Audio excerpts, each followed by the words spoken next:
Salam Rahayu. Kali ini saya akan bercerita mengenai kisah tokoh wayang yang bernama Baladewa, versi pewayangan Jawa. Dalam versi pewayangan Jawa, Ibu Baladewa adalah Dewi Mahindra, meskipun Baladewa dilahirkan oleh Dewi Rohini. Dewi Mahindra adalah salah satu permaisuri dari Prabu Basudewa setelah sang Prabu terlebih dulu menikahi Dewi Maerah. Pada masa kecil, nama Baladewa adalah Kakrasana. Nama Kakrasana berasal dari bahasa Sanskerta Sankarsana yang mengandung pengertian perpindahan janin dari wanita satu ke wanita yang lain secara gaib. Oleh karena itu, ketika janin itu lahir, diberi nama Sankarsana, yang oleh orang Jawa dilafalkan menjadi Kakrasana. Konon, Kakrasana adalah titisan yang basuki. Perubahan nama Kakrasana menjadi Baladewa terjadi setelah dia mengawini putri Prabu Salya dari Dwaraka yang bernama Erawati. Sebab ketika resepsi pernikahannya banyak dewa yang datang, maka setelah usai resepsi digantilah namanya menjadi Baladewa. Tapi Betara Narada memberi sebutan nama khusus bagi Baladewa, yaitu Halayuda. Baladewa punya kakak tiri bernama Kangsa atau Kamsa atau Raden Jaka Maruta. Kangsa dilahirkan oleh Dewi Maerah, istri pertama Prabu Basudewa, yang menjalin asmara dengan kesatria saksi yang bertubuh tinggi besar yang disebut raksasa begitu, bernama Gorowongso. Jadi Kangsa bukan anak Prabu Basudewa. Sejarah riwayat Kangsa nanti akan saya buatkan konten secara terpisah. Selain punya kakak tiri lelaki, Kakrasana juga punya adik tiri lelaki yang bernama Arya Udawa.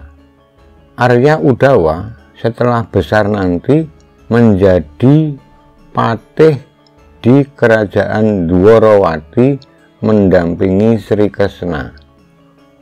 Kakrasana atau Baladewa muda selain mempunyai kakak tiri lelaki dan adik tiri lelaki, dia juga punya adik tiri berjenis wanita yang bernama Dewi Roro Ireng. Ketika beranjak remaja, orang tuanya mengganti nama Dewi Roro Ireng menjadi Dewi Sembodro. Pada usia kedewasaannya, Dewi Roro Ireng atau Sembodro diperistri oleh Arjuna. Baladewa adalah tokoh sakti yang punya karakter jujur, polos, belak-belakan kalau bicara, ditambah suaranya keras. Dia juga punya sikap rada temperamental, namun amarahnya juga mudah reda dan suka memaafkan. Kepribadian lain dari Baladewa adalah menjunjung tinggi martabat kekesatriaan dan keluarga serta negaranya.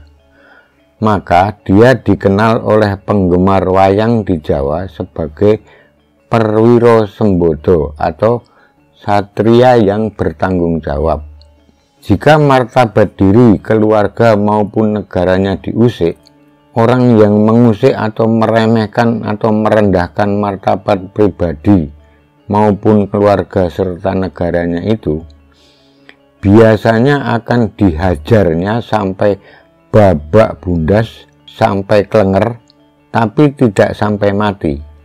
Memang tujuan tindakannya semata-mata hanya untuk mengingatkan.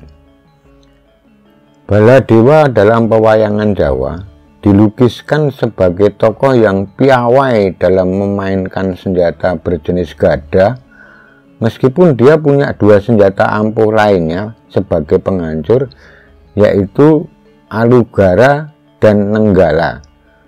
Senjata Alugara dan Nenggala adalah senjata pemberian dari Yang Bathara Guru dan Bathara Brahma ketika Baladewa Muda atau Kakrasana selesai menjalani tapa brata di Bukit Argaloka atau Argasonya, dan Madeg Pandito sekaligus jadi guru spiritual.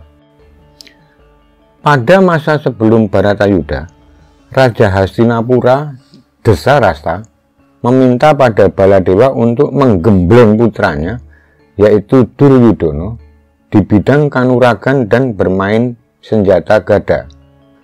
Selang beberapa waktu, Yudhishthira atau Puntadewa juga mendatangi Baladewa dan memohon agar adiknya yang bernama Werkudara atau Bimo juga diberi kesempatan untuk nyantrik atau belajar ilmu kanuragan serta penggunaan senjata gada kepadanya.